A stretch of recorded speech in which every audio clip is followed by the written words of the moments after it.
Hello and welcome back to another episode of Only a Bag, a travel podcast. I'm Darcy Melton, and with me as always... It is Nathaniel Mellor. Did I say is always? As always. As always, you're here. I'm always Nathaniel Mellor. That's also true. So far. 28 years and going strong. Nice. What are we talking about today? Thanks for having me on. Yeah, you're welcome. Thanks for being here all the time. I'm so happy. I'm glad I could lend my expertise to this amazing podcast. I've been a fan for a while now, and I'm happy to be here. Long-time listener. Long-time listener. Long-time talker, too. Not necessarily on the podcast. I like to talk a lot. 28 years almost. So, we're going to talk about more of what we talked about in the last episode, which is the differences between northern and southern Italy. But less rambling this time. I think the last one... Yeah, and maybe a little less history this time. Yeah, that one featured a lot of me talking about what I found very interesting about the past, which... Well, let's avoid another lecture, yeah? I mean, I thought it was interesting. I talked too. Oh, I know. But I think when you look at because we can see the amount that you talked versus me. Yeah, typical. I love you. Thank you. So, I love you too. And to get started, not to go straight from the I love you into getting started, but to get started, I guess we wanted this to be a little more concrete, for our dear listeners, what you as a tourist to Italy, especially as a first-time tourist, especially as a first-time tourist to southern Italy. It's like actionable information. Yeah. And I guess for the purposes of this podcast, and pretty much the purposes of any time we're going to be talking about southern Italy, both in this podcast and any other podcast episode going forward, probably, we're not talking about Sicily. While a lot of this information is definitely going to be pertain to Sicily, I guess it'll still work in Sicily. I think this was one of those things that Sicily is still very much feels like its own country. Yeah, I mean it's a lot the same, but also a lot different than southern Italy. So while all of this will likely apply to Sicily, there's a lot about Sicily specifically that won't necessarily apply to southern Italy. Yeah, I think that's right. And I think when we talk about southern Italy specifically, we're basically talking about Campania, Calabria, Basilicata, and Puglia, like the four main regions of the south that are typically called the south. I think Molise is another one that's usually thrown in there in the south, but a lot of people also say that's central Italy, not really southern Italy. Abruzzo, that's like in the middle of the country, but it still feels pretty southern to me. Well, I think Lazio is also, a lot of people consider the south, but that's where Rome is, so it's kind of the dividing line between the north and the south. So most of this, though, is just, and of course, if you don't know anything about Italian regions, fear not, we shall guide you on this adventure. So Campania, famous for Naples, Amalfi Coast, Sorrento. Puglia, famous for being Puglia. I think in America we call it Apulia, though. It's spelled with an A at the beginning. I don't know if you pronounce the A or not. I thought we just said Puglia. Do we just say Puglia? But then we don't. It's a silent A at the beginning for some reason. Is it spelled with an A at the beginning? Yeah, it's P-U-L-I-A, but in Italy it's P-U-G-L-I-A, Puglia. I feel like I've always heard Puglia, but I didn't really hear about it until you and I had visited Italy, to be fair. That's fair. And it's famous for, I guess, basically Bari is in Puglia. There's a couple, I think, it's the East Coast. Ostuni is like the Ostuni and Bari. If you think of what Greece looks like in your head, like white buildings with blue tops, that is that is a very Instagrammed portion of that coastline. Well, also what is that town? It's called Alberobello or something like that. And it's almost always like every one of these beautiful towns in Italy thing is Alberobello is like one of the most. And it's in Puglia. Huh. Yeah, I think your aunt actually likes Alberobello. She saw a picture of it and she sent it to you and she's like, how far away from you this are you? Monopoli, Lecce. There's a couple of these like coastal towns that are really popular, mostly in the summer. Basilicata, not very famous worldwide. Matera is possibly the most famous of. It's got very Teletubby-esque landscapes. That is definitely one way to think about it, yeah. I think that could... They should put that on there like tourism. Is that what you think? Yeah. Teletubby? Yeah, the rolling hill. Well, it's not rolling hills. They're thinking, but you drive to Matera and you could easily be somewhere in like the Middle East. Yeah, or is that where it's part of Star Wars? No, that's wasn't filmed, Tunisia. Okay. But does it look like Star Wars-y? Kind of Star Wars-y, yeah. Okay. I mean, I think there's the colloquialism of spaghetti westerns. That's Western movies. Featuring and filmed in Italy, featuring Italians and filmed in Italy. A lot of those were filmed in Basilicata because it looks a little bit like the American West. It has a varied landscape. No, that's a good point. Like from one bit to another is completely different. I mean, there's tons of like lakes and trees, and as you mentioned, rolling hills, and it's grassy and it's very green and verdant and like misty. I'm thinking of like the sort of soft hills with the long fluffy grass. Sure. No, I think that's a lot of what we drove through. Yeah. No, we drove all the way through that, and then we got all of a sudden it ended up these like almost it's all like very caves and craggy and sand. Yeah. So Basilicata is very much an untouched part of. I guess I would say Italy in general. It's quite untouched. Yeah. Just, comparing because it's one of the poorest regions, if not the poorest region, and because of that, they've never had a lot of development. Development meaning like infrastructural development as far as like buildings and towns and this and that. So, for better or worse, it's actually quite a untouched looking landscape apart from beautiful. I guess fracking. Yeah, they drill for. I think it's either natural gas. Is that what you frack for? I don't know. You drill for oil and frack for natural gas. Yeah, probably. I think that's what it is. So there's it's a little. I mean, maybe they do have oil fields there as well. Not very many. Just kind of. It's not even like to supply all of Italy, but it supplies Basilicata, I guess. And then Calabria, famous for, well, among many things, I guess. I think a lot of people might have heard of like Tropeian onions, or even Tropea is in Calabria, and that might be it. It's got a very long coastline. Yeah, some nice beaches there. Sort of the toe of Italy, if Puglia is the heel of Italy. Lovely beaches there, but I can't really think of anything famous. Reggio Calabria, is that southern Calabria? Right, it does have Calabria in the name. It does make things easy, yeah. Okay. It's also right across the water from Sicily, and it's how you get to Sicily. But I think Calabria, just in general, is not a very while some of the food is popular, I think in the States, it's still just not a very famous region for a lot of things. Yeah, not specifically. Yeah, or at least it's famous maybe in Italy. It's not famous outside of Italy, I should say. So I think that's all four. It's like Puglia, Basilicata, Campania, and Calabria. So those are what we're talking about today. And then again, a lot of this is just sort of actionable information, things that you can kind of write down, store away in your mind somewhere, and then be able to use it when you come to Italy. So how are we going to start off? Well, we haven't yet said how people can support us, which feels important. So we should let you guys know that you can support us by clicking. Are we going to have affiliate links in the description? I hate to be like give us money. That's not what I mean to say, but buy something for yourself, and can we have part of that money? I think that's like a really nice way of saying what affiliate links are. But you can also follow us wherever you're hearing this podcast. You can like us, leave reviews. That would be amazing. It really, really helps us out.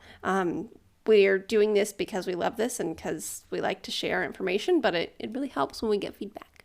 Yeah, and someone did ask me the other day if this is what we do to make money.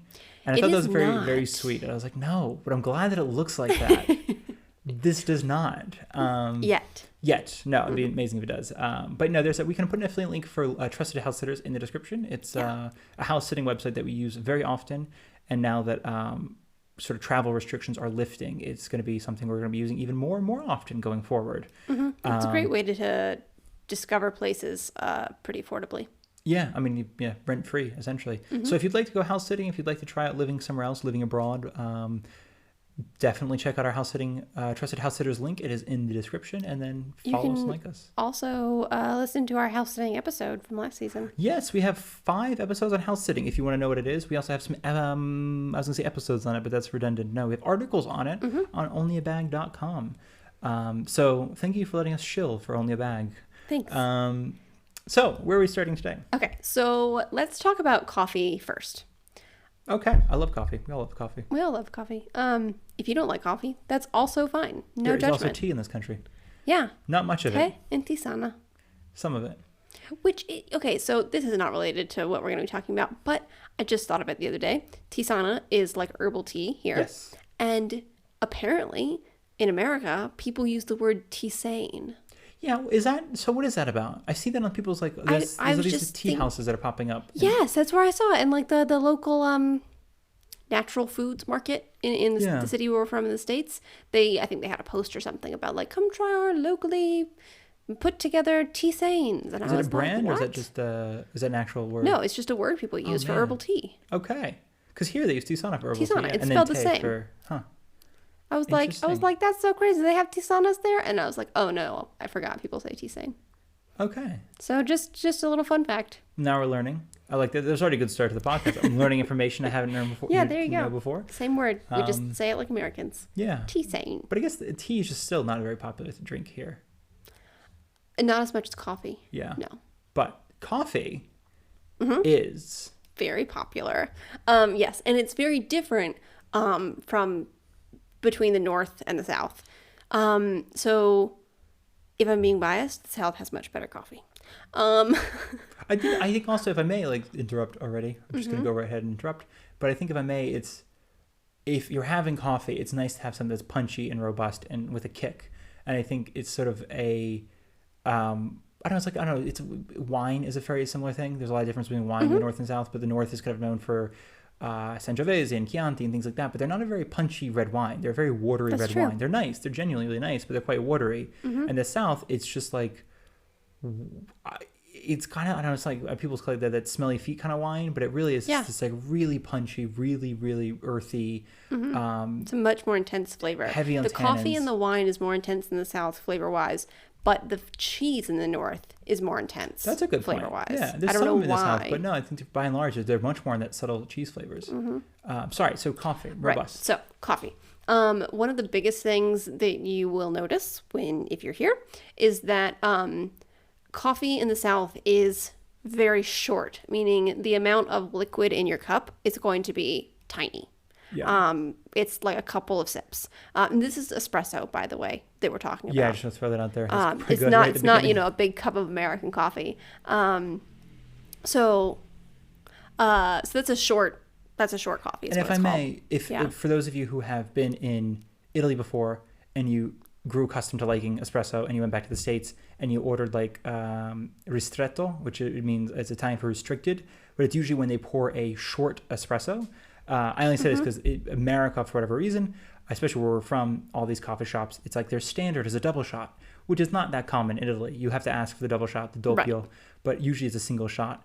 And I know some people like it restricted. They're like, I want a double shot, but like half of a double shot rather than just saying one shot. I'm not really sure. But the idea is they pull it for less time, so there's less caffeine, but there's supposed to be more of the like the initial flavors, the sort of aromatics and the oils and this and that. It doesn't get as cooked by the water. There's this whole science behind it. As you can tell, I did not study it. But that's all to say is if you order ristretto in the States, that's probably very similar to what you'll have in southern Italy. It's very, very short. Almost nobody orders a ristretto in the South because it's already quite restricted. And you can't really go shorter with a lot of it. I mean, it's like you would hit on and immediately pull. You just pull the little lever, press the little button for like half the amount of time, so you only have one sip. Yeah, I don't know that that's actually. I think it would just be less coffee at that point. It wouldn't be like actually more restricted and punchy. Yeah, it couldn't really be anything. So I just wanted to mention that was in case anybody listening had basically like, ooh, I like restricted coffee. I want to go to the South and try it. That's probably what we're gonna have in southern Italy. By and large, is a very short. Coffee. So are there any other differences? Sorry, I interrupted again. Yes. Okay. So in the South, shorter coffee, which means there's less liquid in your cup, but it's not like they just gave you half a coffee. It is just restricted. And in the North, your coffee is going to be longer. There's going to be more liquid in your cup.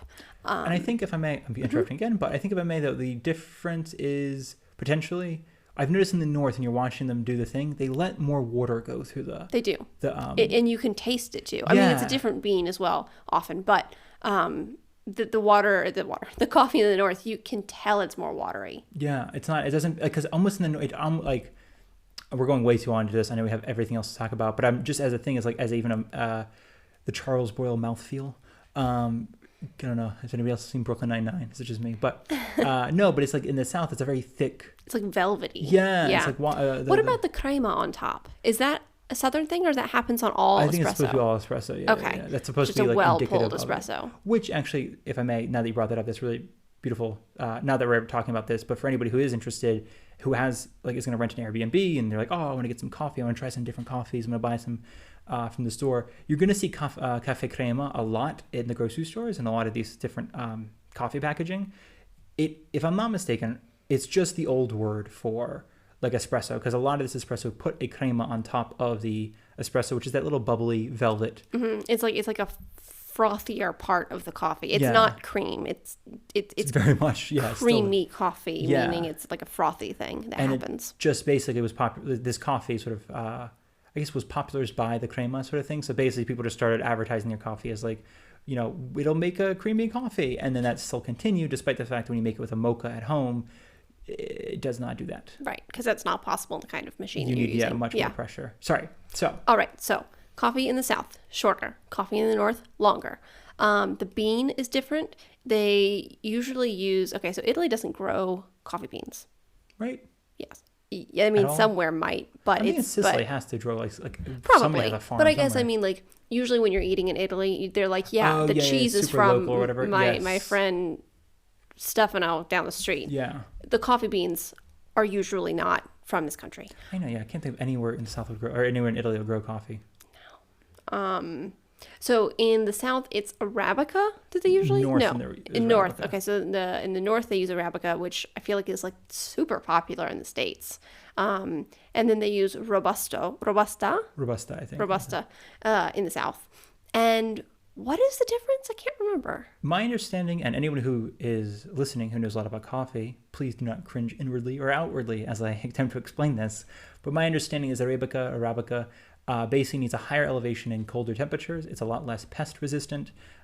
It's a lot more like the rose of the coffee world, versus Robusta. It can be grown at lower temperatures, or lower altitude, higher temperatures, much more pest resistant, sunlight resistant, sort of like the dandelion, if you will, of the coffee world. I was thinking of a succulent. Or a succulent. And I think, like, if I'm not mistaken, and I thought I read a couple years ago this like article about sustainability in coffee and how, because McDonald's, for instance, is like all about, we use 100% Arabica beans, which is supposed to be really fancy, because they are. They're a lot harder to grow. They're more expensive. They're much more of a commodity. I think Starbucks as well uses Arabica, because, again, I think we're often equating maybe more like the difficulty to grow something with how delicious it is. And to be fair, a lot of people who enjoy coffee at a fine, high level, I think with the same with wine, will basically say the Arabica has a lot more depth to the flavor. There's a lot more like intricacies that does not exist in Robusta. Robusta is a little bit more of like super punchy or robust, a little more earthy, a little bit more bitter, and then not much there. Like there's not much other flavors, but the reason I bring up sustainability is my understanding is you can grow it with less water and in locations that, I guess a lot of these high altitude cold locations are going to be quickly disappearing, as even Italy had in the summer. It gets very, very hot at high altitudes now. So you're going to be killing a lot of crops. So the idea is the South typically uses a Robusta bean rather than it's a hardier stock. Yeah. Which makes sense for the South. Would also make sense for the flavor you're talking about earlier. It's just that sort of... It's interesting you talked about flavor, but the Arabica having the more like a depth of flavor, which is interesting to me because, I don't have like a super special palate or anything. I would say I'm very average. But this is not like based on I love the South or anything like that of Italy. The coffee in the South is much more flavorful to me. And I wonder if that's partly because it's less watered down. Sure. And this is not to be mean to any coffee in the North. It's still lovely. And also like Torino, it has insane coffee culture. They make all these different interesting drinks. Lavazza is from Torino, and then Illy is from Trieste. If you've heard of Illy in the States, Illy, I think that's from Trieste, which is just north-ish of Venice. And Lavazza is from Torino, which is obviously in the north as well. Okay. But something else that I think affects the flavor is the beans in the South are roasted typically. That's a good point. To a darker point. That's a very good point, yeah. Which I think has a lovely flavor. I don't know about coffee, but it's just like richer and toasty and lovely here. And the flavor is more concentrated with less water. If I may also, I believe, and this might be actually a attribute of the Robusta, which again, if somebody's listening, they might know. I think Robusta has more acid, or at least more acidic on the palate. And that is something I did notice, and I think you notice often too when you have a black coffee, because I know often you have a macchiato or something, or sugar, which is a little bit like to help kind of cut the acid.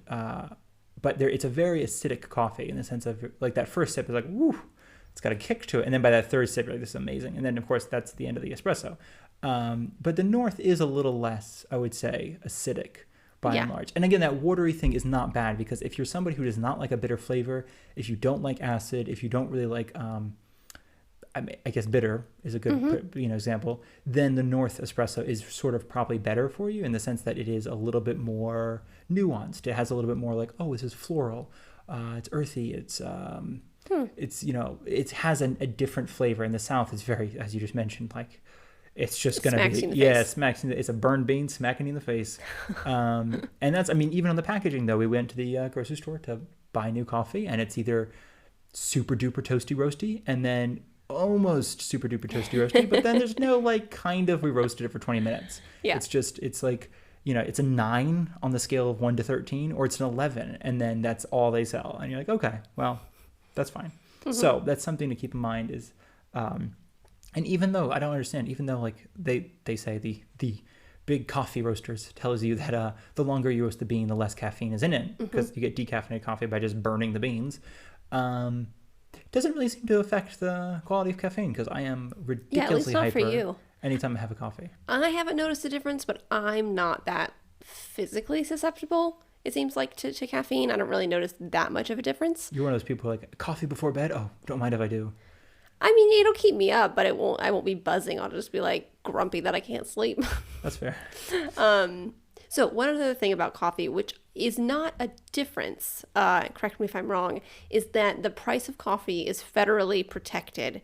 Specifically it's federally protected. And what that means for you is that when you have it at the bar or the banca, the little walk-up bar. What do you call that? The bar. Okay.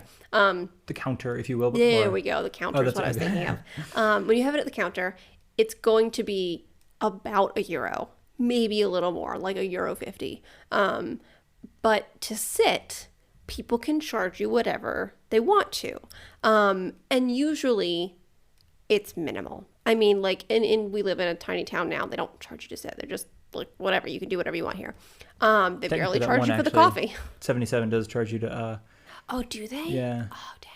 There's also a fascination with 77 in the South, and it has nothing to do... It's not... I always thought it was weird, but it's like everybody was born in 1977, so they named their place. Really? Yeah, and I'm like, I thought it was a play on Route 66. That one is. I guess there's the other one called the Cafe 77 in across the valley. 87. It's 87. Yeah. People love numbers, though. You're right. Oh my gosh, I'm so confused. Okay. All right. So apparently one of the cafes in town does charge you to sit. Yeah. So the sitting fee, they can charge you whatever they want. I think we've probably said before that we both visited Capri and spent like €16 I think on a cappuccino. Yeah.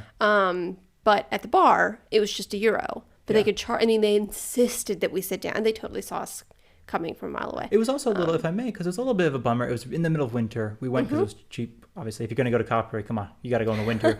And it was we were trying to stand at the bar because we had been in Italy for about a month or so, so we're kind of getting into that groove of like standing at the bar and doing as locals do. And then there's you have to sit outside. Come on, you have to sit. And we just thought they're being like in the South, and we'll talk about this in a minute. People are very polite. And they're much more like you have to enjoy the experience. And we kind of just assumed that's what they were doing. And then we got the check, and we're like, oh. And this is kind of at a time too where we had like, we really were thinking splurging like €4 or €5 would be a huge splurge. But let's have this coffee, and then not realizing it was gonna be like 16. And this was 2015, I think. So it was also like 8 years ago. I don't know. So there's a lot of these things. It's just like, I mean, even Brooklyn wasn't really charging $8 a coffee. Yeah. In 2015, I mean, they were like $5 a coffee for sure. But it just felt like one of those completely unreasonable things. But as you mentioned, it's mandated, protected, it's established. There's some, I can't remember. Yeah. But it's a protectionist sort of thing. It's like Italy's quite big on the certain staples are, and even during COVID, which you'll notice too. We're trying not to mention the word COVID on either the podcast or the website because people have been they found like their websites and their podcasts and stuff get not turned off, but like pushed down in like rankings? No, but like basically like if you mention COVID sometimes like on a website or something like that, the I guess pushed down in rankings. Because I was thinking like Facebook won't let you post it, Instagram won't obviously owned by Facebook, so we try to mention it in case people think we're talking about it. But during COVID, that was one of the very few things that you had to be masked up everywhere. You couldn't be inside anywhere except to have a coffee at the bar because they were like, it's literally part of our national pastime. We can't ask people to suddenly not have a coffee at the bar. So it was a little bit one of those weird things where it's like keeping up the morale. Yeah. Like people will not survive if they cannot have their coffee at the bar. Yeah. And I mean, it seemed like by and large, a lot of people were respectful while, okay, it was pretty funny. A lot of the, especially older men, no offense to older men, in Italy could not grasp the idea of keeping their nose inside their mask. Like they would just walk around with a mask like on their chin, between their mouth and their nose firmly outside of the mask, a hole cut in the mask for their nose to go through. I don't know what it was. It didn't compute. But that is to say that at the bars, taking the coffee, people were quite respectful of not getting too close to each other. So it seemed like something that people were like, yeah, this is like a privilege that we get to be able to still do this. Like our country kind of in that way cares about us. And so they're respectful. Well, and that's the thing. And I think that was why I meant like, and that's just to mention, as you mentioned, the federally protected. It's just one of those things where what benefits obviously tourists or what benefits locals also benefits tourists. Like you and I got great benefit out of the fact that at the nicest cafes in Florence, in Siena, and we never went to Milan and Torino, but in Milan and Torino, in Venice, you can stand at the bar and have an espresso and you're not going to pay. And I don't know what the federal limit is. You have to check. And I don't know if it's federally mandated for each like region or because, I mean, in the South, again, we'll talk about this in a second because we're already 26 minutes into this and we've only covered coffee. My God, we're long-winded.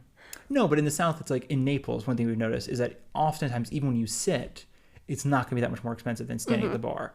But you can really walk into like the nicest hotel in Naples and have a coffee at the bar and they charge you €1 and you're just like, that's ridiculous. Like, I mean, there's that one famous cafe that I can't remember the name of it off the top of my head, but they were trying to bring back the suspended coffees, which is basically you buy a coffee for the next person to come essentially and get one, and like it's a modern version like at Starbucks in America. You little drive up blind, you pay for the person behind you. Yeah, exactly. Which is very different because you can pay like $16 for one coffee, I feel like, in America at a Starbucks, and you have no idea what the person behind you is going to get. Anyways, but here it's about €1, so the suspended coffee is paying it forward. You basically pay €5 and you're like, that's for me and then 4 other coffees. And so it was this little cafe that sort of repopularized in the sense that they claim to never have quit doing it. I think post World War II is when they started, or maybe post World War I. It was after some wars, basically, when very few people could afford coffee. You had essentially the wealthier people who could still afford going out for coffee, so they were paying for less wealthy people. But like the Pope went there when he visited Naples and to have like a real coffee. He's from Argentina, obviously, so he was apparently never had real coffee in his life. I don't know if that's true. I feel like Argentinians have a huge coffee culture. Maybe you're just saying that to be nice. No, I think the Napolitanos are telling him he's never had a real coffee in his life. This is a little bit more antagonistic. That sounds like Napolitano. Right? Like, oh, that was coffee? I don't think so.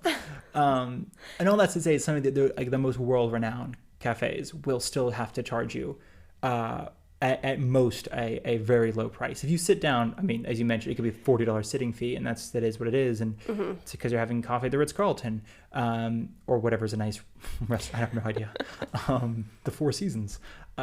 So, is that everything for coffee? Yeah, I think that's it for coffee. Okay, let's move on. Now that we're 28 minutes. I think maybe I'm going to go ahead and say that we should probably talk about food differences and then do a second and a third episode for differences. Well, yeah, we could do that. Let's see how, because food differences might take 2 minutes. I have a long list, friend. So maybe a third episode is where it's going to be. Okay, so differences in food between southern and northern Italy. Pasta. Okay, that's huge. Huge. And I didn't even know this until recently. Do you want to talk about it? Yeah, I can do it briefly. I can be short-winded. Okay, try. So in one breath, essentially, pasta is, as we know it today, is from the South. Dry pasta is from the South. It's very famous in the South. It comes from mostly famous from a town called Gargnano, outside of Naples. I cannot remember the spelling and therefore the exact pronunciation. I'm already messing this up. I apologize. But dry pasta, very famous in the South. It's been very famous for, I think, since the 16th or 17th century.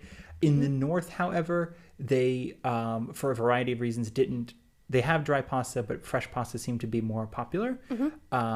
And that basically influenced a lot of the dishes. The main difference, I would say, is that in the South, it's flour and water, and that's how you make pasta. The big thing about this town that I just mentioned, Gargnano, I cannot remember which one it is they basically were like, because we're like on the coast and the streets are oriented in a certain way, there's this constant breeze, which helped dry out the pasta. But if it doesn't dry out properly, it gets weird and moldy, I guess. So you have to make sure it's dry, not just, firm. And I guess in the North, they didn't have any coastline. I'm kidding. Obviously, it's a lot of coastline in the North. Not really sure why I didn't really caught on as in the North, but they have egg, and basically it's flour, water, and egg, or even just sometimes flour, egg, and flour, egg, oil.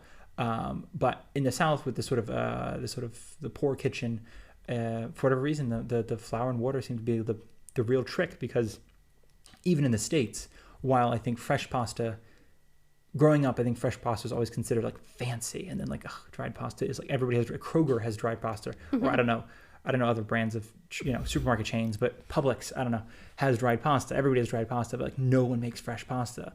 But then in the South, it's very much like it's you will very rarely find, I feel like, fresh pasta, because it's not a thing. It's just, they have it in the supermarkets. Oh yeah, in the bags. Sorry, there's a couple bags in the supermarket fridge section, but there's at least one aisle full of different kinds of dried pastas. Oh, yeah, and that's the thing. Not to mention the North, there might be 5 or 6 or 7 like handmade pasta places in a town.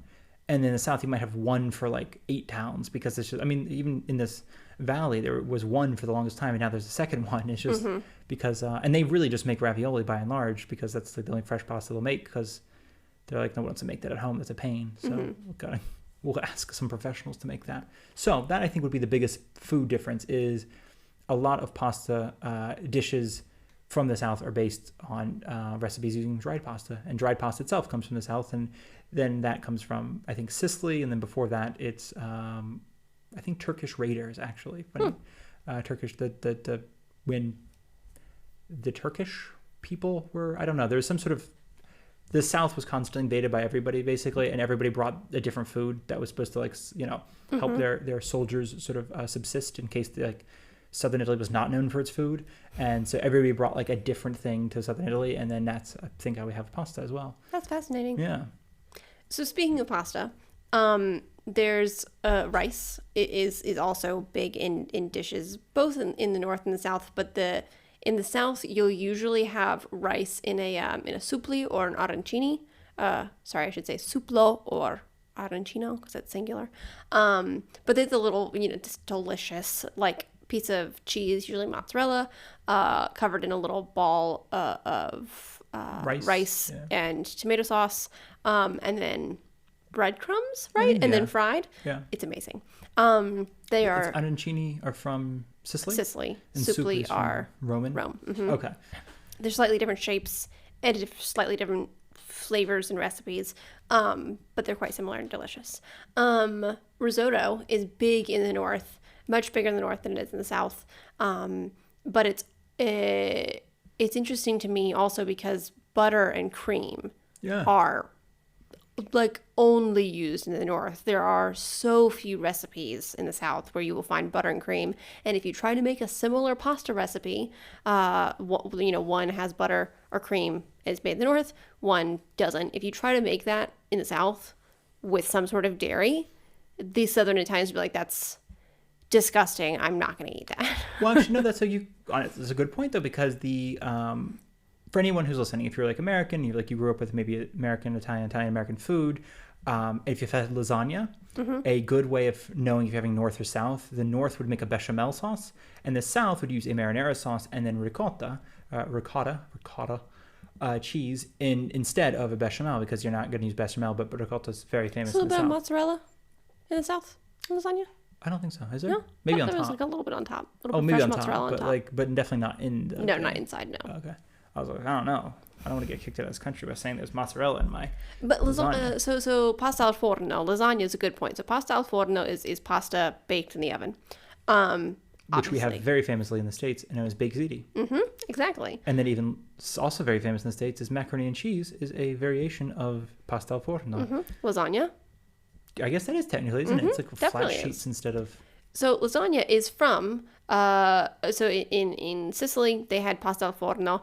It was a lot like what you were describing. It's the tomato sauce pasta and a little bit of cheese in there, sometimes a little bit of meat. But in the Renaissance, the North added bechamel to the recipe, and that was the origins of the way we have lasagna today. Can't be happy with anything that was like already perfect. Yeah, they were like, oh, we got some French people over here. They've got some cream and butter. I mean, I can't blame them. I love myself some cream and butter. I know, but like imagine, why would you use it? It's a beautiful dish. It's a beautiful dish. Yeah, they're both lovely. They're both lovely. No, but I was going to mention, as you just mentioned with the rice too, that it isn't really used in a lot of, like Sicily uses it, but I don't think there are any dishes that are traditional in, when we mentioned earlier the South, we're talking Basilicata, Puglia, Calabria, and Campania. I don't think there's any dishes in the South that use rice.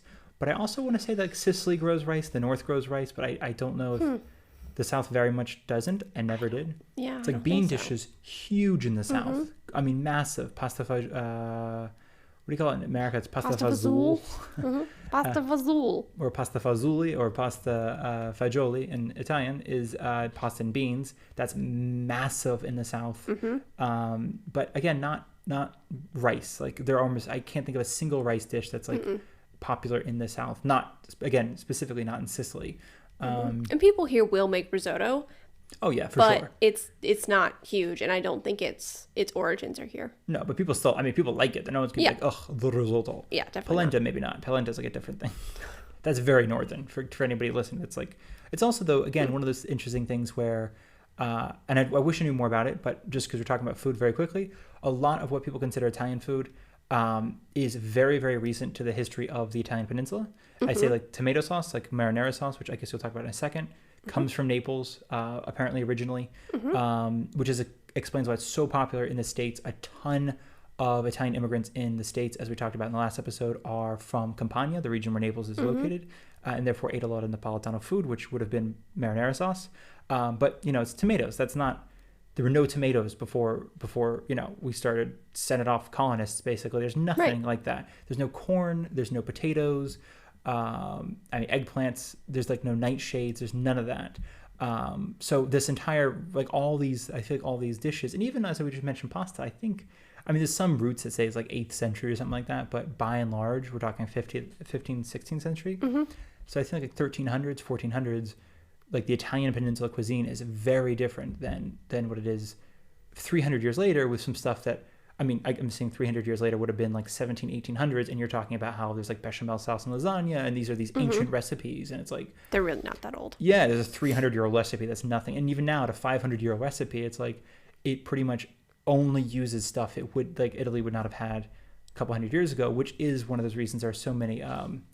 less so now, but like the 16th, 17th, 18th century had a lot of food writers and cookbook writers who were basically trying to preserve authentic Italian recipes pre European colonization of the entire world. So it's sort of like, what are dishes that and a lot of them, unfortunately, but because they're delicious, but like it's beans and greens, basically. It's like, and then some meat. But I don't know, that's kind of, there's not really, it's like a lot of these dishes that we have today are just fish, a lot of what we think of today, I think is not very old, in fact, and is largely, I guess, when we think of Italian food in America, it's largely from the South and immigrants, like you said, from Southern Italy. One of the big ones is, it's not like from the South, but it's from the South. It's from Abruzzo, is spaghetti and meatballs. Sure. Is American Italian. It was firmly made in America. It's not an Italian dish. But in Abruzzo, let me look at my notes. They have something called chitarra alla termana, which is, it looks a lot like spaghetti and meatballs. It's not something that I've seen where we live, but it's chitarra is a kind of pasta, and it's a lot like spaghetti. They have these little tiny meatballs that are, I don't know, what size would you say? I'm holding it in my hand right now. Ping pong ball size? Maybe smaller than a ping pong ball? Smaller than that, like a nickel. Okay, I was going with like an orb shape. But yeah, I could say nickel. Nickel-sized meatballs. So that was what inspired spaghetti meatballs. Size.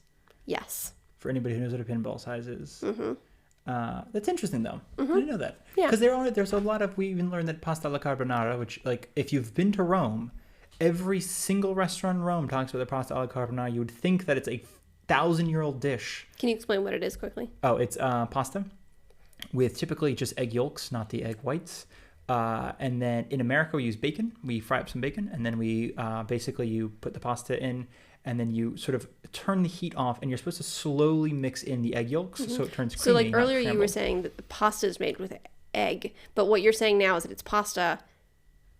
Dried pasta. Yeah, dried pasta, then cooked, then you add the egg yolk to make a sauce. Yes. Right? Okay. Because the pasta in the north is egg is in the pasta. Right. Okay. Just so people understand. No, that's good. That's great. I'm making sure. This is eggs on the outside, not eggs on the inside. This is breaking all sorts of rules here in Italy.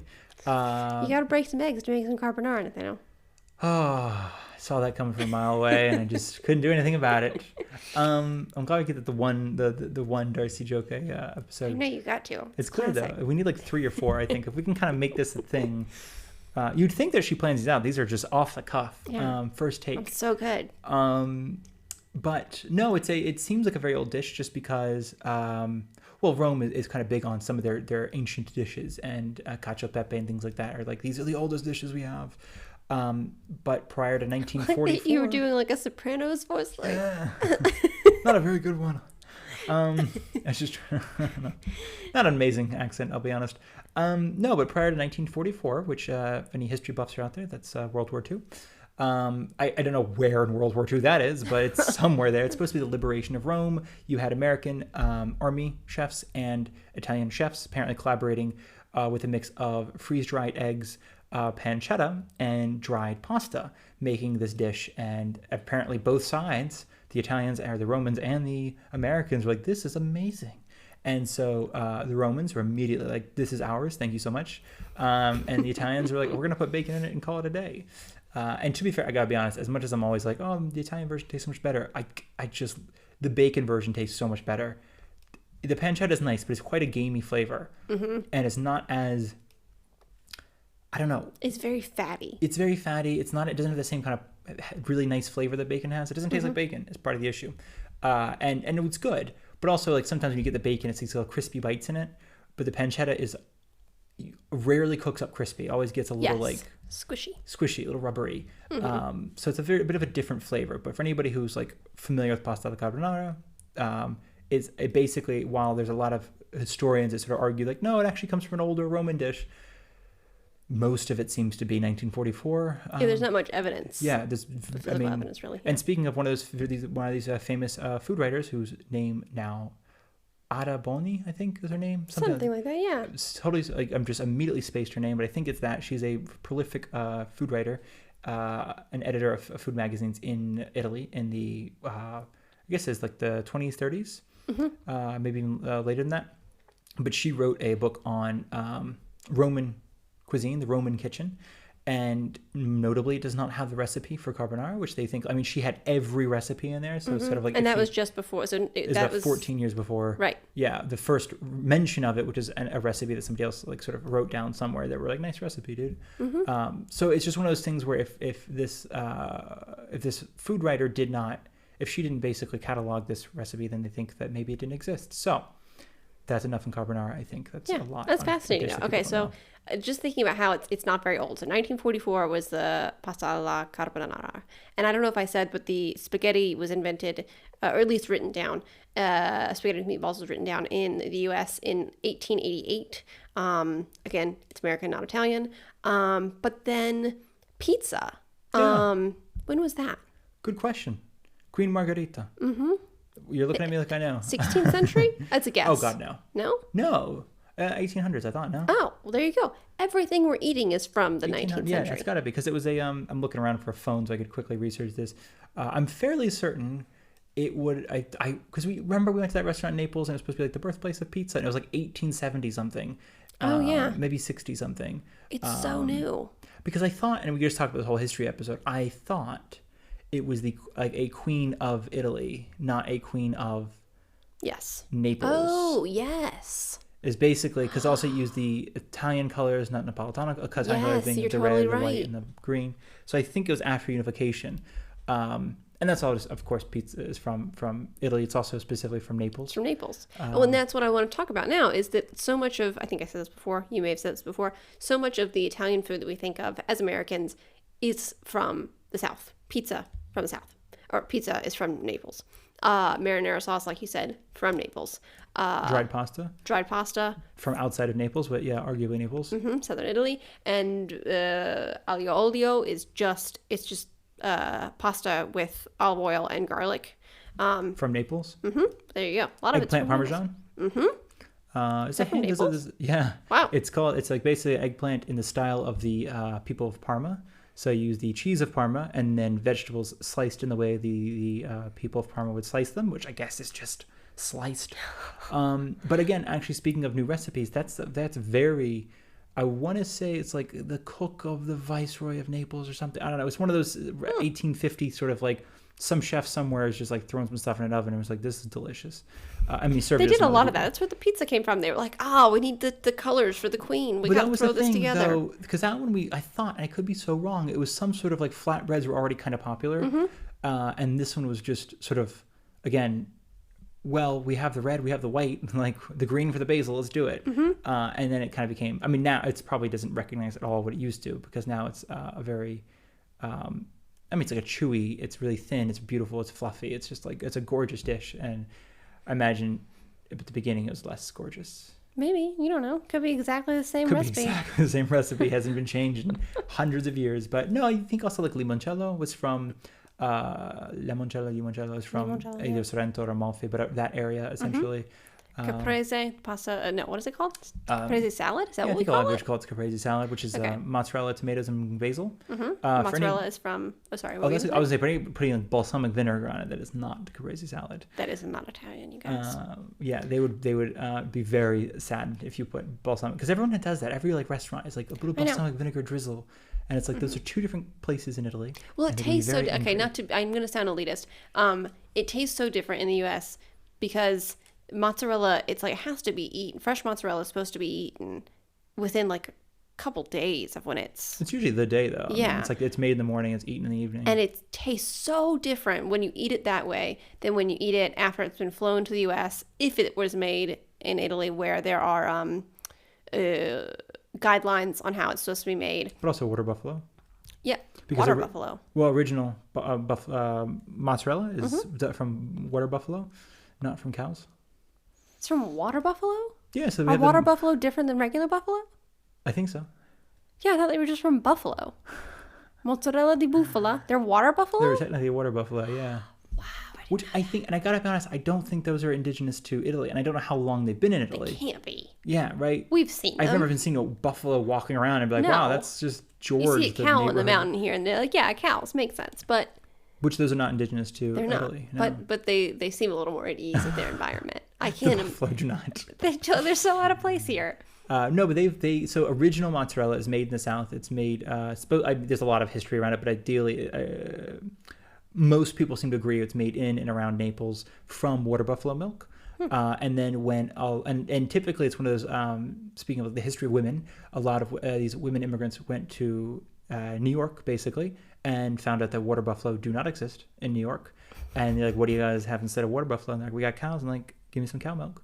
And they did the exact same process, essentially. But it's a different flavor, not like wildly different, but subtly different. And the best, I would say, pizza while a lot of pizza in Naples is made with regular cow milk mozzarella on top, it's usually like fior di latte, not actually mozzarella. The only thing they call mozzarella is bufala, mozzarella di bufala. Well, it depends. Sometimes it's mozzarella, sometimes it's mozzarella di bufala, DOP, like high top shelf stuff, and sometimes it's fior di latte. Yeah, it's usually distinguished on the menu, I think. Yeah.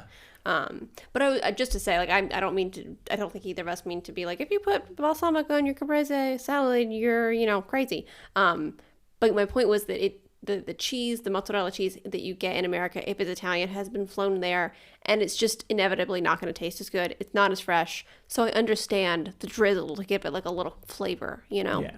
But that's it's also I think that like here they really they rarely make caprese. Capri is supposed to be famous for it, but like it was one of those things. It's like Capri is like we've never made that salad in our lives. I think it's again from the like Naples or area around Naples, but it was supposed to be. It somehow got tied into Capri, even though Capri is like we definitely don't have water buffalo on this rocky outcropping in the middle of the ocean. Capri, by the way, is Italian for goats. Mm-hmm. So capra and capri, I guess, is goat and goats. So I can imagine there are some goats that used to live in Capri, but. That's to say, is like the tomatoes are supposed to be sweet, the mozzarella is supposed to be really subtle, the basil is supposed to be nice before. It's all supposed to be nice. I think sometimes I've had in the States and I'm like, it's some sour tomatoes, it's some weird mozzarella that's been sitting around too long, and gorgeous basil, but like it can't be saved. But no, that's also from, as you mentioned, that's also from the South, as is mozzarella. Mm-hmm. And so speaking of mozzarella, I think we briefly mentioned it earlier, but Parmesan, and we mentioned it in another episode as well, but Parmesan is from Parma and also... Modena and Reggio, what is it? Parmigiano Reggiano, because it's from Reggio Emilia. In Grana Padano as well as from Reggio, like that area, or basically it's Parmesan cheese that didn't make the cut. Mm-hmm. And it's wildly different than mozzarella, obviously, but I think you can think of like cheeses from, and there are sharp aged cheeses that are from the South. There's so many cheeses in Italy. We should do an episode on it. And they're all different, and it's just crazy. They're all protected and made very specific ways and things like that. But when you think of cheeses that you probably know in America, mozzarella from the South, Parmesan is from the North. Very different. And another thing that's related to cheese that's different is butter, which we mentioned. You know, the north of Italy uses butter and cream. South doesn't use butter. And I love the south of Italy, but their butter is disgusting. There's a quote I just read in somebody's article about they're making cheese, I think, and no, they're making butter. Excuse me, but it was anyway. This guy was walking around and stumbled on this shepherds. Were invited to a shepherd's house for lunch, and he sees him boiling a vat of ricotta, and basically he says yesterday's ricotta is tomorrow's butter, which is probably not entirely accurate, but it tastes 100% accurate because every butter we've ever tasted in the South, tastes like cheese. Yeah, especially when it's from the South, and people could try to convince us, well, this one's different. I'm like, it isn't. Well, it's a different process. I mean, I don't find it that hard to believe it might be a little bit, fancied up, but the yesterday's ricotta is tomorrow's butter, because the way that they make their butter is like a tertiary process. It's very much a byproduct of the cheese making industry. And I really don't know enough about butter making, but there is a very different process for making the butter that we know of in the U.S. and like German butter and Irish butter, French butter. French butter. But a good example, I think, like you said off mic earlier, is Ireland has great cheddar. They also have great butter, and they taste nothing alike. So I don't think that it's the same. I don't think they're both made during the same process. Which I feel like that's unfortunate here. But instead, they do use olive oil in the South. Yes. We mentioned it in the Perugia episode. Like Umbria does produce some olive oil, but it's like, I think 3% of Italy's national supply. Honestly, I think just olives grow much better in the South than they do in the North because they're much more famous from the South. The olive tree apparently was introduced by the Greeks during the Magna Graecia. I say apparently because there's an argument that the Greeks introduced a lot to Italy. And then the argument coming from, I think mostly from Greek writers at the time, basically saying, we brought over our olive trees and our vines for grapes. But then modern day does this sort of like this genetic testing to see what the genes are similar, and like not really. So it's like, I'm not sure what they brought. I think the only ones they brought over because it doesn't really seem to make sense. But all that being said is the South is obviously very, very famous for its olive oil, but pretty much only consumes olive oil as its only oil. Like people still fry stuff in like peanut oil or sunflower oil. Yeah, it's still, and because fried food in the South, let's be honest, fried food in the South here is like fried food in the South of America. It's just everybody's frying stuff all the time. It's amazing. I love it. I'm at home here. You walk by lunch hour, everyone's frying something. Yeah, especially on Sundays. Yeah, you got fish. You have mostly fish. Why is it just fish? Squash blossoms. Well, a lot of the desserts are fried as well. There's a little patate, croquete de patate. It's like a mashed potato in a ball, or breaded and fried. It's amazing. No, so there's a lot of frying happening, I think, in the South. And I don't know what oil they use. They don't fry in olive oil. It's way too... It's basically burned before you can fry something. The smoking point is too... low. Low, thank you. So I'm not sure what the oil... And I'm not sure how new frying things is. I don't know if they used to fry in fat, because a lot of stuff in the South, like for baking, is either olive oil or lard still, not butter. So it's funny, because, again, there's a lot of pastries that I used to really enjoy. And as a vegetarian, we found out, like 5 years later... that weird bacony flavor they had that I just assumed was from the oven is actually because they were using lard the entire time. And I'm like, oh my god. There's so many similarities between the food and I mean, and the culture and everything between the Italian South and the American South. Very much so, yeah. And a lot of it, I don't know if, like, I've looked for links before, like besides macaroni and cheese, which is huge in the American South, as justified by my, not justified as evidenced by my entire childhood. Not that we had a lot of macaroni and cheese, but that was like a classic thing. We had a lot of macaroni and cheese. Right? Okay. So I thought you're from the deep South. Yeah. But no, there's not really a lot of links between the two as far as like everybody used lard if you had lard available. It's just, the South in Italy, it's very heavy food. It's cooking your greens often with some meat in it, as far as like just to flavor it, as they do with like collard greens in the South. Beans are huge in both. So I think there's a lot of these sort of similarities that we see. But a lot of it does come, for at least for here, it's olive oil and lard. And I guess in the South, it's vegetable oil and lard for a lot of it. There's no real olive oil growing in the South happening in America. No. So that being said, and it's more important, I think, if you're living here. If you're visiting here, you probably don't really care if it's if they have butter or milk or lard or oil or anything like that. But if you're me and you're visiting for like a month or more and you want butter and what you end up eating is tastes like cheese, you're gonna be very, very sad. Yes. Yeah. But if you're also somebody who like my dad, who likes tasting olive oil everywhere he goes, you're gonna really enjoy the South because there's a lot of varieties of olives. There's a lot of variety of olive oil, and it changes everything from when they're picked to when they. Well, actually... Where they grow, the soil they grow in, what kind of tree it is, what strain it is. There you go. You have to think of a lot more ideas. I was just like, I don't know, where they're... I think that's well, I'm thinking about... Okay, so we are super fortunate. We should probably wrap this up soon, but I want to say we're super fortunate in that we live in a place where people make their own oil. Families will make their own oil, but that's usually not a big enough production to sell. But we know two owners of Agroturismi, which is like a... Agroturismo is we talked about it before. It's like a B&B on a farm. On a farm, also has a restaurant.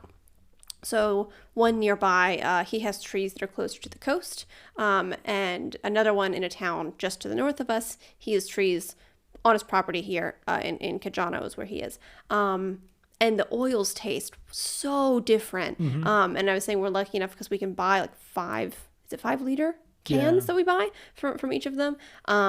And they taste so different, even though the trees are not that far away from each other. That's a good point. And it's like some are more picante, spicy. Like spicy.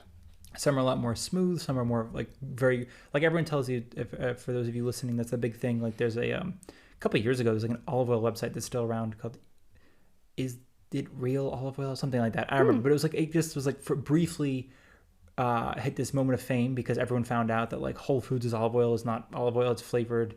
It's like very low percentage of real olive oil. A lot of the olive oil that you're gonna buy in the States is actually vegetable oil. So check the ingredients if you can. Some of the Filippo Berio stuff isn't real. The only one that's real olive oil is like extra virgin. Anything that's like processed or high heat or this and that is just like flavored vegetable oil. Costco, weirdly, ranked very, very highly in the sense of they were using pure olive oil. Isn't it California, the California brand? There's a couple California brands that are supposed to be. But last time we were there, it's like they had one that was from California. Yeah, there was, and the rest was from just around the world, which just not necessarily. To be clear, it's not necessarily that it's bad. That's vegetable oil. Well, I mean, actually, I should say this because for anybody who's curious why I'm talking about it, whether or not it's vegetable oil. A lot of when you talk about food. Or this is a bigger thing. It's amazing. I get started in something and I'm just like, anyway, this is huge. I'm going to start talking for 20 minutes. No, but vegetable oil obviously is not great for you in general. It's like one of the worst oils you could be eating. Olive oil is supposed to be really good for you by comparison. However, when you think you're doing the healthy thing and eating olive oil and you find out they've been eating vegetable oil for 2 or 3 years. Especially if you're like me and you eat it like by the spoonful, essentially, like maybe by the bowlful. I just dip bread in it, and I grew up not knowing that what I was eating was actually vegetable oil and not good for me, instead of the olive oil that I'm eating now, which is very good for me in many ways. And obviously, if anybody who knows more about this and knows more about like, would probably knows like omega 3s and 6s and 9s and the triglycerides and medium chains versus short chain. I don't know. Point is, though, and as you mentioned, that's the thing. It's like, so there's an idea that you're paying a lot more for something you think is real olive oil. It's not real olive oil. It's flavored or it's cut really poorly. And there's very, very, very, very little protection around it, both in America and other countries. Like, I mean, Italy is every year, it seems like another scandal about how like the mafia controls olive oil production, and it's been sending out what they call olive oil, but it's not olive oil at all. It's actually just like vegetable oil, and it's a whole thing. But all that being said, too, is, as I will mention probably just in a second before we wrap this episode up, is if you've heard of the Mediterranean diet, it started in Italy, although it is, I want to say it's a pact of, I say pact, but in the sense of like it's called like 7 countries. I thought it was just 7. 7? Yeah, I think it's pretty small. And then there's obviously similarly the blue zone diets, which are pretty much very like, which we might see something in, like think Okinawa, Japan is a blue zone. I think there's like part of California. I think there's somewhere in South America, Mediterranean. It's like a couple of these areas that are just, it's the same stuff. It's fish, it's healthy oils, it's very, very, very few aged meats. It's very, very, very few smoked meats, which apparently all aged meat's terrible for you. Who knew? I say that because we live in a country where everybody eats sausage. So what are you going to do? But the term Mediterranean diet, I believe, started because of Ansel Keys, who lived in Piopi, which is on the coast in the south, in the Campania. It's on the Cilento coast. I don't know, I had a fun accent for coast. And essentially, he's famous for developing K rations, Ansel Keys, for the United States military, World War II, and later moved to Piopi to retire. And basically, his cook, this Italian woman, was cooking stuff for her husband she was not cooking for him. And he's like, no, actually, that looks interesting. I want to try that. And then sort of is basically, I don't know, for lack of a better word, like theorized that the reason that so many people in this area lived for so long, like Acciaroli, for instance, which is on the same coastline, just a little bit farther, I think it's north of Piopi, has like a ridiculously high rate of centenarians, people who live to be 100 or older. They think it's because of the rosemary that grows in Acciaroli, which is supposed to be about 7 times more potent than normal rosemary. Super cool. Yeah, which is wild. But the Cilento area basically is quite well known for having people with very long lives, essentially. But not like it was almost like without a reason, if that makes sense. Yeah. Like they're not, I mean, yeah, they eat healthier, but it's also, they're definitely smokers. They definitely drink. They eat red meat and sausage. I mean, historically, 200 years ago, maybe not, but 50 years ago, absolutely. So the part of it is the diet, and part of it is the exercise. I mean, these people are always walking up hills. Isn't it now said that it's often because of the cultural, the community system? There's a huge part of that, yeah. And apparently it's like and I think that was a big one, at least when I was watching or reading something on Okinawa, that was a big thing. It was like basically having like the grandparents and the grandchildren sort of, or the great-grandparents and the grandchildren were often spending time together. So it is essentially a way of constantly having a purpose rather than hitting an age where you're retired or something like that and be like, all right, that's it. We have no purpose. We're done with you. But especially in Italy, and we'll talk about this probably another episode, because I think that there's a big, as Americans, I think we're very much in this idea that like at 18 you move out of your house and you go find your own place, and then it's your house. And then when your kids are a certain age, you kick them out of your house. They have to go find their place. And in a lot of the other parts of the world, and I think Italy not especially, but Italy as well, it's a family house. Right. It's, this wasn't my parents' house, and it's not my grandparents' house. It's my great-great-great-great-grandparents' house. So yeah, my great-grandmother still lives with us because, well, she's been living there for 90-something years, 100-something years. So there's multi-family housing is very much still a thing. Yeah, and it's still a little, I think there's a lot of traditional aspects to it in the sense of like the man will live, I mean, like that's the whole thing about like, you don't move out of your house till you're 40 in Italy, but it's like, no, of course not. You're not, like, even then it's like, where are you going to move out of your house? And like, unless you need your own place, but it's, you pay property tax, you have to buy a house. It's, a lot of this stuff is already, a lot of, maybe not the utilities aren't necessarily cheaper, but I'm just thinking like a lot of costs we associate with buying a new home or something like that are no longer costs. A lot of people can actually afford to save up here. But it's also, I think it's, if I'm not mistaken, it's usually like the man stays at home, and then if he gets married, she moves in with that family. Not, I see what you're saying. Yeah, he doesn't move in with her family kind of thing. But oftentimes, I guess now, because people want their own space, they're like, let's get out of my house, please. Let's go buy a house together. But I think there's like a cultural pressure maybe to take care of the older people in your family. Oh, for sure. Which, I mean, we definitely have in the U.S., but I think oftentimes it's like, yeah, well, we have to save up enough money to send grandma to a home, not, oh, of course your grandmother's going to move in with us, or we're going to move into her house. It's just that's different. A big thing. Because also I think there's that that sort of thing of, and without getting too much into it, because this is not remotely related to food, but it's just, you talk about social culture, is just simply the, there's so many things that are like babysitting. I don't think we've ever heard somebody just like, grew up doing babysitting for a living. It's just like, of course not. It's like my grandmother always took care of us, or the aunt, or the whatever, or niece or uncle, nephew, or whoever was enough. Around. Yeah, it's like, so babysitting in that sense, but it's like you're not going to go to another family's house to babysit because they already have somebody. And you're not going to get paid for it either. Oh, God, no. It's just like your family duty. There's a toddler around, and you're supposed to be watching them. Exactly. It's like you're the next oldest. You watch them.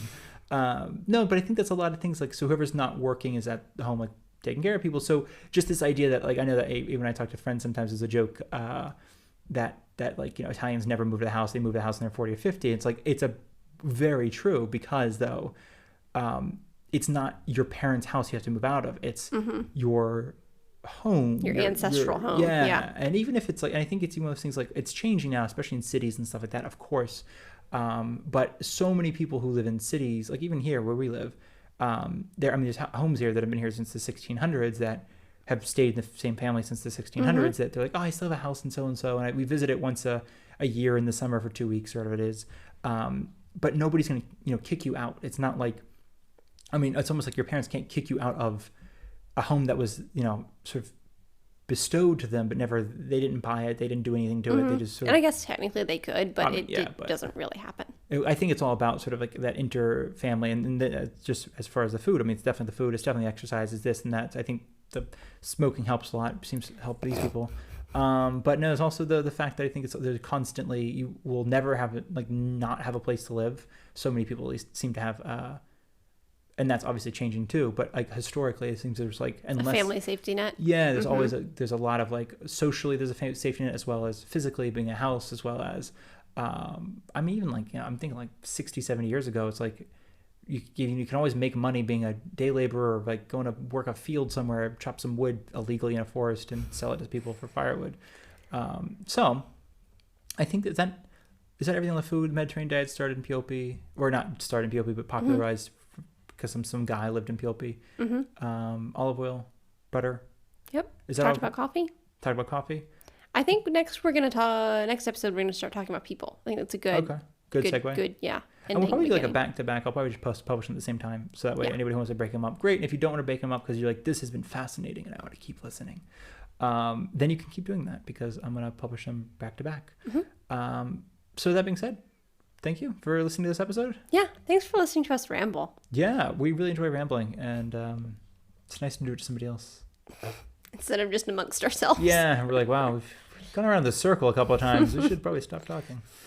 All right, so we're going to talk to you next time about people. It's Northern Italy versus Southern Italy. With these broad generalizations. Yes. Oh, I should say earlier you made a joke about smoking. I just want to say we don't think you should start smoking. It's also, there's no way it helps people. Good for you. Yeah. Yes. No. Just want to throw that out there. Smoking. It was a joke because everybody here still smokes, because apparently never made it here. It was the information that smoking is not good for you. I mean, it definitely did. It's on the packages. They have the horrific images of like what it'll do to you, and there's definitely like with the giant thing that says smoking kills, and yet everyone is constantly smoking. Yeah, there's like the whole secondhand smoke thing doesn't exist here either. Like the idea that because people have fires in a field, and they're just burning rubber and everything. Trash. Yeah, they're like, what is that? A tire? They got some bottles they couldn't, a light bulb. Always aerosol hazardous cans, waste. Some batteries they couldn't be bothered bringing or somewhere. Light bulbs. Just burn it. Just burn it. It's fine. What's in it? And then that might be a difference in the South. I don't know if they do that in the North. I don't know. We can't say for sure if that's a difference, but then of course they use that ash on their fields, and then everyone's like, oh, but the fruits and vegetables of Southern Italy taste so much better. And I'm like, yeah, they do. Maybe it's a secret. Maybe it's burning bleach bottles. All right. let's end here. Fantastic. We need a producer to be like, cut, just cut. Yeah. So we're gonna talk to you next time about more differences between the North and the South. Concrete differences that you can write down. Yep. We're really doing a good job on that. Doing so well. Thank you so much for listening to this wonderful episode, and we hope to talk to you next time. Yeah, absolutely.